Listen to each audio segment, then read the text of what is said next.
Bien, hermanos, en virtud de los 10 años de gracia recibida de parte del Señor, hermanos, el ministerio de la palabra de la iglesia local ha considerado necesario traer una remembranza de la doctrina y práctica bíblica del pacto de membresía. En esta oportunidad, hermanos, vamos a considerar este tema en 3 encabezados principales. Primeramente, vamos a ver los votos. En segundo lugar, veremos los votos en el Nuevo Testamento. Y por último, veremos el pacto de membresía. Vayamos pues a nuestro primer encabezado, los votos. En primer lugar, hermanos, es necesario que todos nosotros reconozcamos que Dios ciertamente no solo aprueba, recibe y demanda el cumplimiento de los votos que se hacen a Él, sino que aún más nos manda a hacerlos.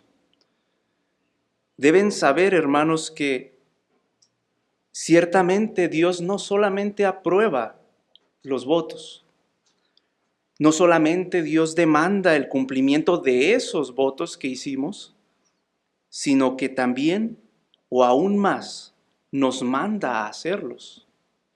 Nos manda a hacerlos. Pues miren allí en el libro de los Salmos. Acompáñenme, por favor, hermanos, al libro de los Salmos, en el capítulo 76. Acompáñenme a leer en el libro de los Salmos, capítulo 76, en el versículo 11. Dice así la palabra del Señor: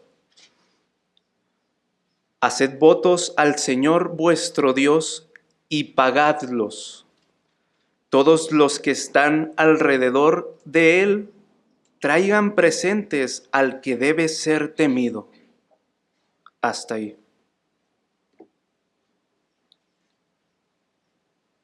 Miren, hermanos, cómo la Escritura no solo da por lícitos los votos, sino que los manda.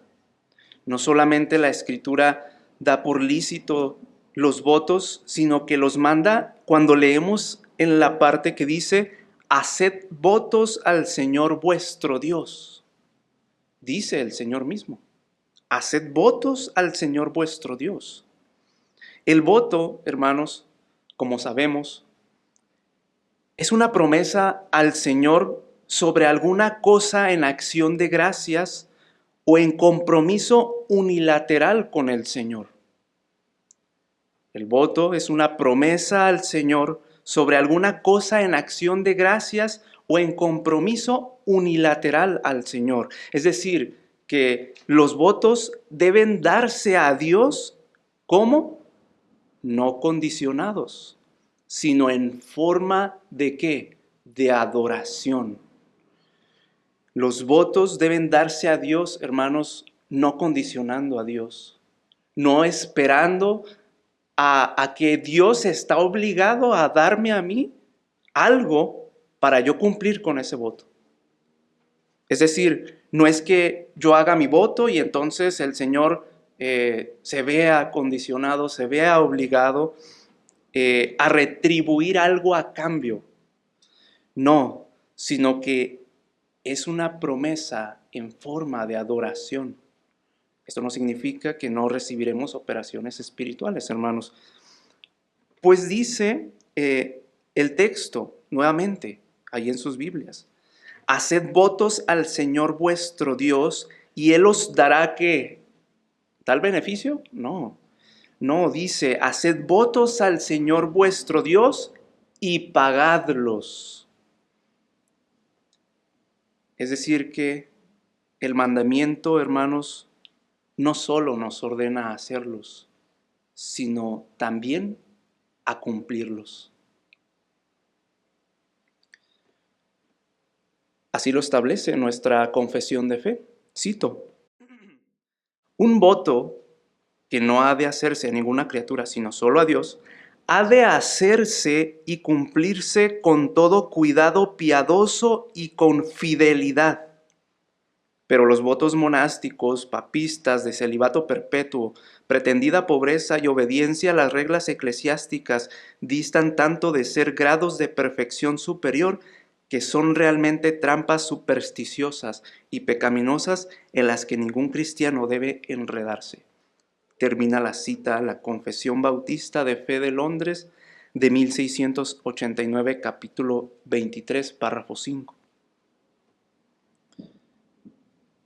De manera que el hacer un voto o una promesa al Señor, siempre que no sea como los votos monásticos, ya leíamos, siempre que no sea como los votos monásticos, papistas, ascéticos, y siempre que sean hechos de manera desinteresada y devocional, no solo son legítimos, hermanos, sino también vinculantes y judiciales.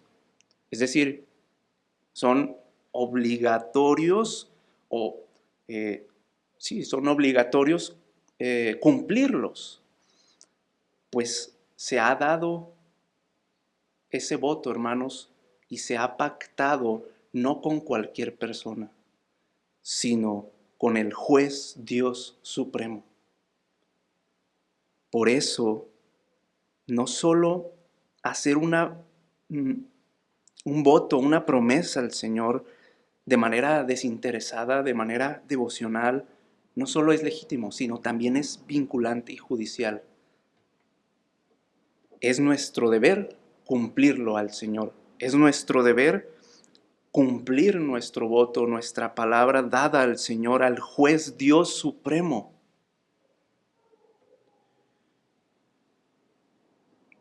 Miren lo que dijo Dios mismo respecto a su cumplimiento, hermanos.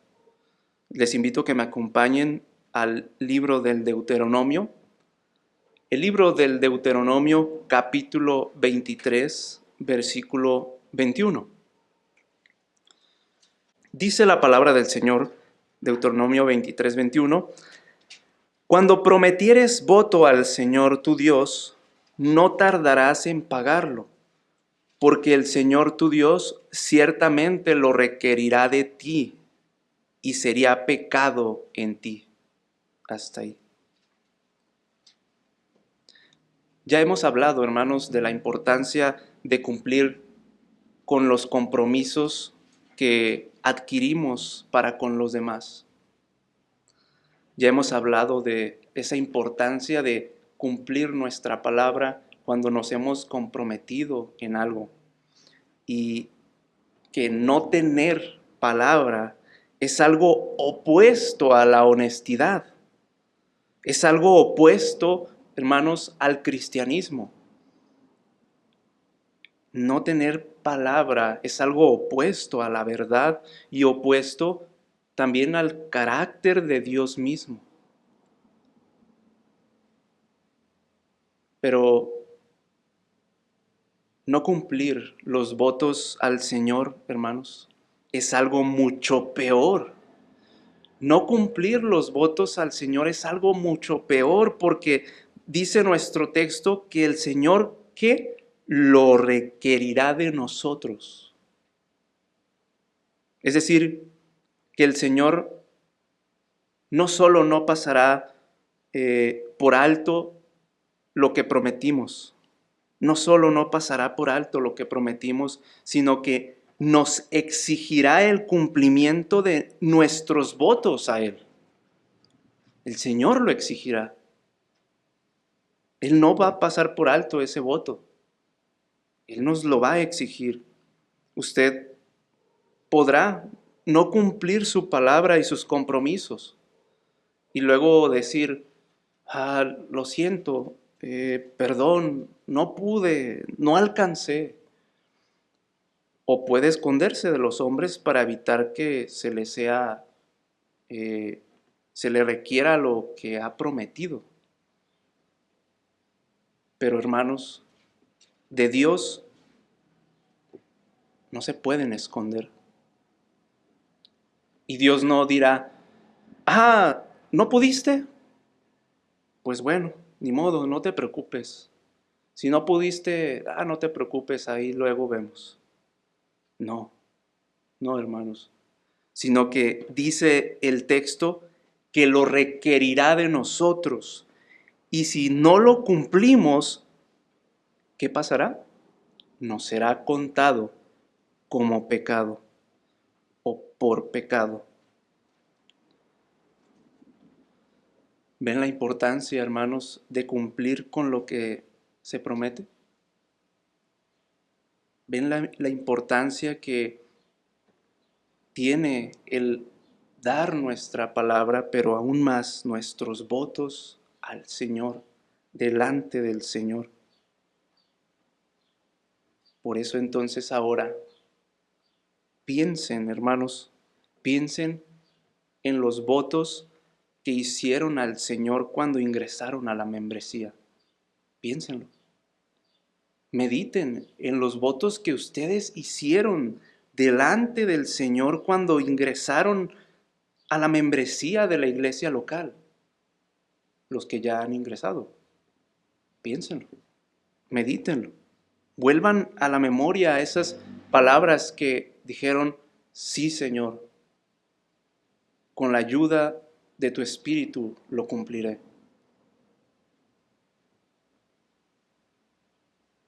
Piensen en todo eso que se comprometieron, hermanos, cuando dieron su palabra, su voto, no escondidos, sino públicamente, delante de la iglesia, delante del Señor. Y por último, en cuanto a los votos, estos deben ser hechos delante de Dios. Y los que aplican en presencia del pueblo de Dios como testigo. Pues dice el Salmo capítulo 22, versículo 21, les leo. Mi alabanza será de ti en la gran congregación, dice. Mi alabanza será de ti en la gran congregación.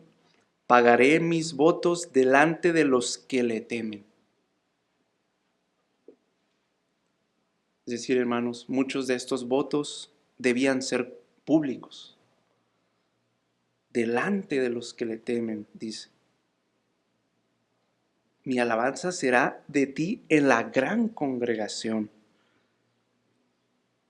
Muchos entonces de estos votos deben ser públicos, no solo porque tuvieran que ver con el pueblo del Señor, sino también porque los padres y esposos podían invalidar los votos de los que estaban bajo su autoridad.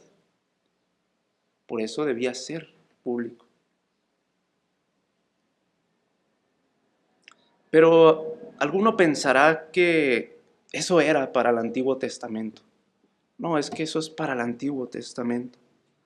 Así que vayamos a nuestro segundo encabezado para considerar los votos en el Nuevo Testamento. Los votos en el Nuevo Testamento. Ahora bien, es un requerimiento de la fe cristiana que todo creyente verdadero que ha recibido la verdadera fe haga una profesión pública delante de Dios, la iglesia y el mundo. Sí, hermanos, es un requerimiento de la fe cristiana que todo aquel que ha nacido de nuevo, aquel que ha creído en Cristo, que ha recibido la fe verdadera, es necesario que haga una profesión delante de Dios, una profesión delante de la iglesia, delante del mundo. Pues así lo hizo Timoteo, hermanos. Así lo hizo Timoteo y todo verdadero creyente en el día de su recibimiento en la iglesia del Señor. Dice primera a Timoteo capítulo 6, versículo 12. Pelea la buena batalla de la fe. Toma la vida eterna, a la que también eres llamado, y has profesado una buena profesión ante muchos testigos, dice.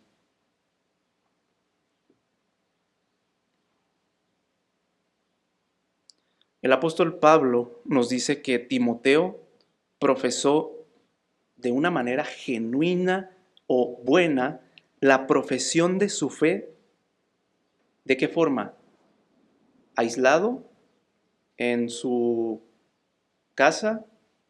No, de manera pública, es decir, delante de muchos testigos. Timoteo no profesó una fe, no profesó su fe allá escondido, sino delante de la iglesia, delante de muchos testigos, públicamente. Así que no debemos pensar, hermanos, que ya con que yo sepa que soy cristiano, entonces ya con eso es suficiente. Ya con que yo mismo lo sepa, yo sé que yo soy cristiano, nadie más tiene que saberlo. Que ya con que ya haya recibido la fe para creer, entonces ya me puedo ir a mi aislamiento, ya me puedo ir a mi pueblo tranquilo, que ya con que esté al pendiente del Facebook, con que esté al pendiente de las redes sociales y de los pastores famosos, ya no tengo más compromiso alguno con nadie. Yo ya no tengo compromiso con nadie, pues mientras yo ya sepa que soy salvo, mientras que yo ya esté ahí tranquilo, entonces yo ya no tengo más compromiso con nadie. En ninguna manera, hermanos. En ninguna manera debemos pensar esto. Pues todo creyente verdadero ha de salir de las sombras de su vacilación para manifestar públicamente las grandes maravillas y milagros que el Altísimo Dios ha hecho con él y la esperanza de fe que tiene con él. Es en esta misma profesión de fe pública que el creyente se compromete públicamente con Dios y con su iglesia de que vivirá para glorificarle en el servicio de su iglesia. Es en esta profesión de fe pública que el creyente se compromete públicamente con Dios y con su iglesia, a que servirá al Señor, a que vivirá en ese servicio al Señor y a sus hermanos. Pues dice Hebreos capítulo 3, versículo 1. Por tanto, hermanos santos, participantes del llamamiento celestial, considerad al apóstol y sumo sacerdote de nuestra profesión, Cristo Jesús. Todo creyente verdadero vendrá a hacer profesión pública de su fe delante de Dios y de muchos testigos en la fe. Todo creyente verdadero vendrá a hacer esa profesión. Esta es una práctica cristiana, hermanos, evidenciada abundantemente en las Escrituras. Por ejemplo, Hebreos capítulo 4, versículo 14, que dice: teniendo por tanto un gran sumo sacerdote que atravesó los cielos, Jesús el Hijo de Dios, retengamos nuestra profesión, dice. Retengamos, dice el texto, nuestra profesión. Es como si nos dijera: ya una vez hicimos profesión pública delante de los demás. No nos echemos ahora para atrás. Es como si nos estuviera diciendo: ya una vez hicimos esa profesión de fe pública. Ahora, no digamos que siempre no. No nos echemos ahora para atrás. Es decir, sostengamos, pues eso también significa el término griego. Sostengamos nuestra palabra y nuestros votos que hicimos cuando profesamos ser salvos y venir a ser parte del cuerpo local de Cristo.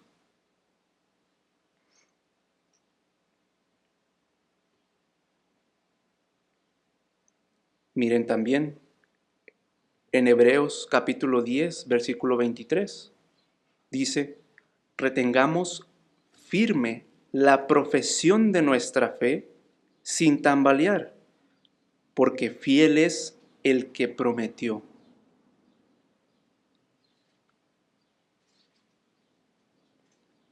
Observen, hermanos, la explicación que el pastor puritano John Owen hace de lo que es profesión. Cito: esta profesión solemne de nuestra fe es doble. Primero, inicial.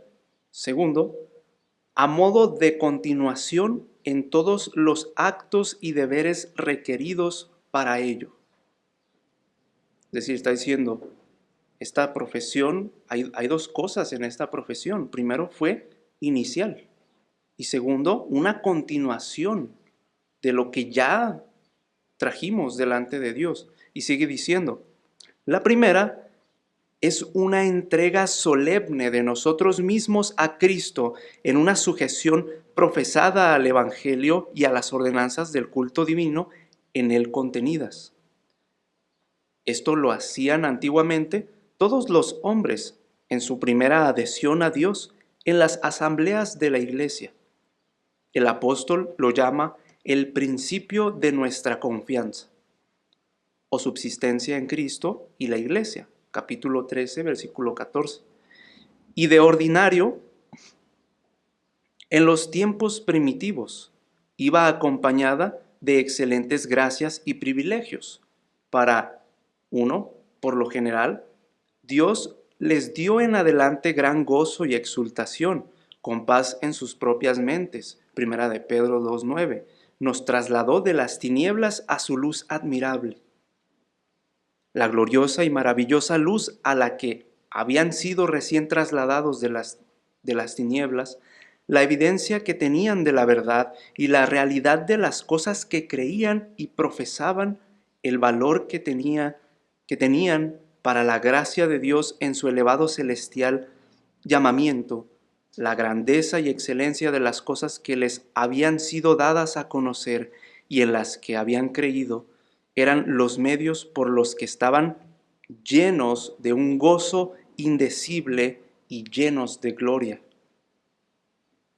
Y se tiene en cuenta este estado de ánimo en esta exhortación, porque por muchos motivos puede decaer y perderse. Pero cuando es así, perdemos gran parte de la gloria de nuestra profesión. 2. Tuvieron en adelante alguna comunicación del Espíritu en dones o gracias, como un sello para ellos de la herencia prometida. Efesios 1:13. Y aunque lo que era extraordinario, aquí ha cesado y no debe buscarse. Sin embargo, si los cristianos en su dedicación inicial de sí mismos a Cristo y al Evangelio atendieran a su deber de la manera debida o se verían afectados con sus privilegios como debieran, tendrían experiencia de esta gracia y la ventaja en formas adecuadas a su propio estado y condición. Esto es la parte inicial, dice. Y número 2, la continuación o la reafirmación de esos votos. La continuación de su profesión hecha solemnemente por primera vez, al confesar la fe en todas las ocasiones justas, al asistir a todos los deberes de adoración requeridos en el Evangelio, al profesar su fe en las promesas de Dios por Cristo y al sufrir alegremente aflicciones problemas y persecuciones a causa de ello, es esta profesión de nuestra fe a la que se exhorta. Termina la cita. Es decir, hermanos, primero, ya hicimos profesión de fe pública. Segundo, continuemos sosteniendo ese voto hasta el final de nuestros días. Continuemos sosteniendo ese voto delante del Señor y delante de la Iglesia, cumpliendo nuestros deberes, como ya leíamos en el texto, no echándonos para atrás. Esto nos lleva entonces a nuestro tercer punto, el pacto de membresía. El pacto de membresía.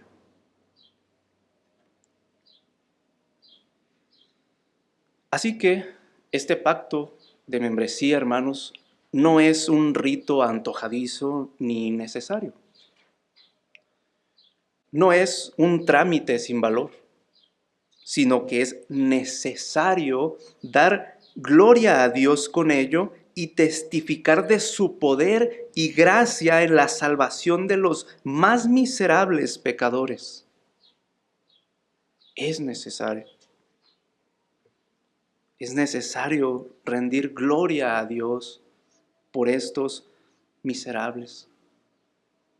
Es necesario testificar de su poder, de lo que ha hecho en su salvación, de lo que ha hecho de gracia en nosotros, que somos pecadores miserables. Es necesario manifestar nuestro subsecuente compromiso con Dios y con su iglesia por medio del pacto de membresía.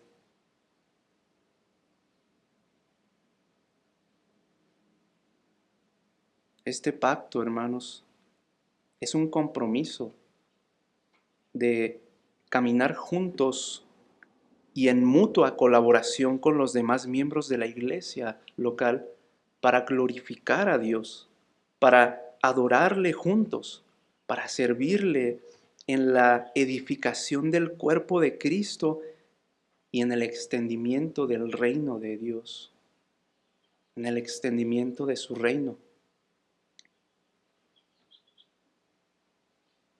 Es un compromiso donde tenemos que caminar todos juntos con los demás miembros de la iglesia local. Este pacto, hermanos, expresa nuestra plena conciencia de a qué reino pertenecemos, a quién servimos y a quién le pertenecemos. Sí, hermanos, este pacto expresa eso. ¿A qué reino pertenecemos? ¿A quién servimos? ¿A quién le pertenecemos? Este pacto expresa esa plena conciencia, hermanos, de expresarlo públicamente delante del Señor. Y como vimos, este es un pacto solemne delante de Dios, una promesa a Dios, primeramente, de que por medio de su gracia andaremos cumplidamente en obediencia a sus mandamientos, en dependencia de su Espíritu Santo, de que haremos todo lo que nos ha mandado para bien de su iglesia y la edificación de los santos. Y Dios ciertamente nos demandará el cumplimiento de todas estas cosas, hermanos. Dios ciertamente nos demandará el cumplimiento de tales votos que hagamos. Y como leímos en la Escritura, la falta a tales votos de membresía son considerados por Dios como pecado. Volvamos nuevamente a Deuteronomio 23:21, que dice: cuando prometieres voto al Señor tu Dios, no tardarás en pagarlo, porque el Señor tu Dios ciertamente lo requerirá de ti y sería pecado en ti. Así que, hermanos, este pacto es tan solemne porque es espiritual. Y es más solemne que todos los demás pactos o contratos que hagamos con los hombres. Sí, este pacto es mucho más importante. Este pacto es tan solemne que todos los demás, o es más solemne que todos los demás pactos o contratos que hagamos con los hombres. ¿Por qué? Porque lo hacemos con el pueblo de Dios y con Dios como testigo.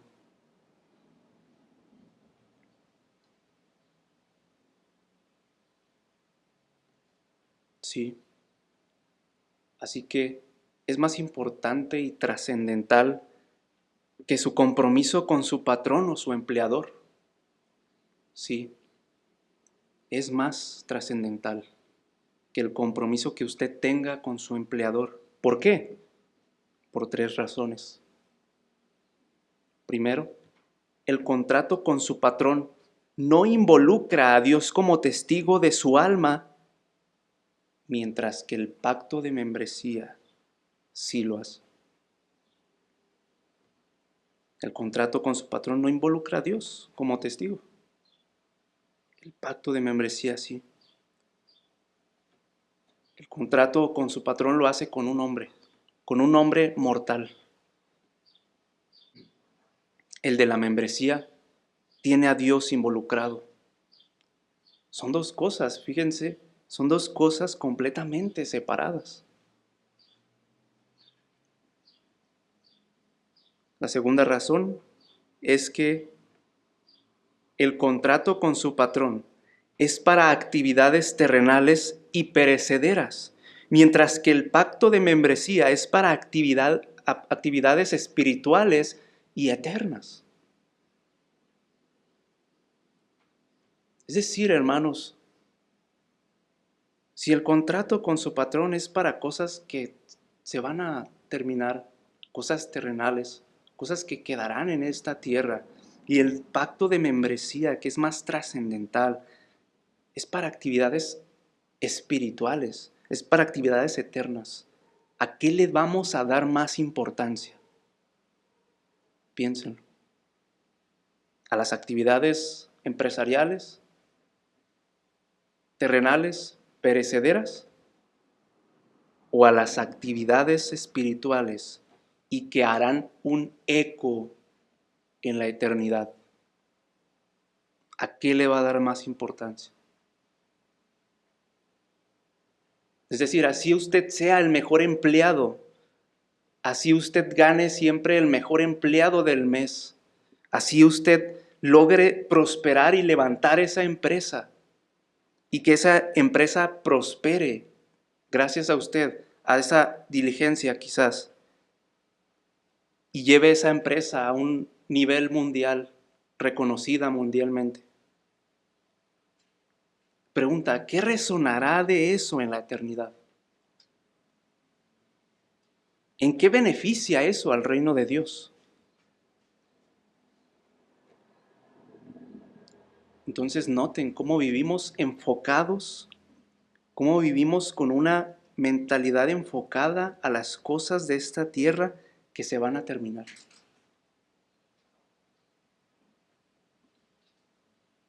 Toda obra y trabajo espiritual hecho para la gloria de Dios que usted haya podido hacer, esa obra, hermanos, resonará en la eternidad.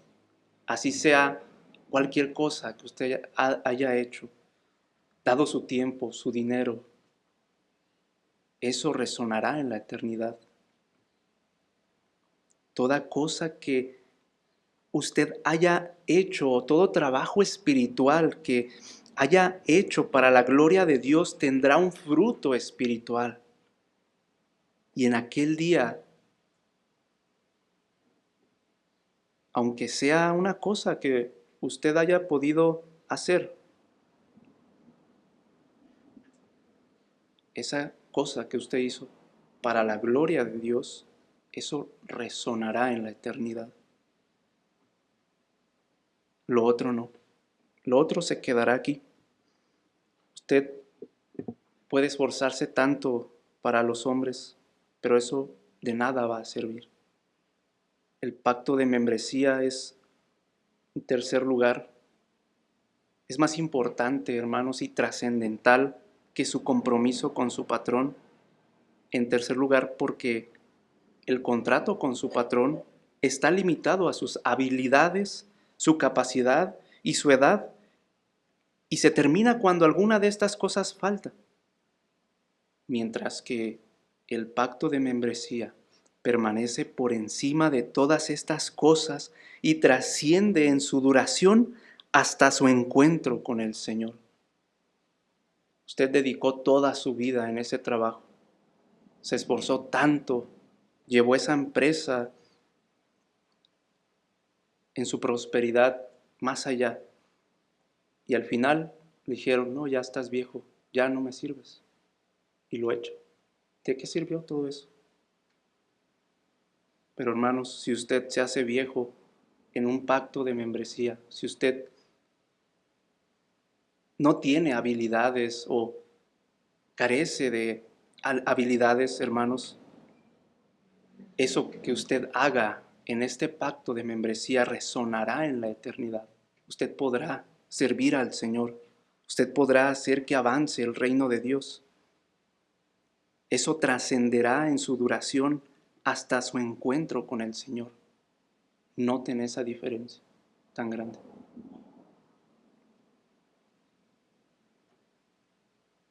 Por eso el pacto de membresía es más importante y trascendental. Oremos, hermanos, al Señor.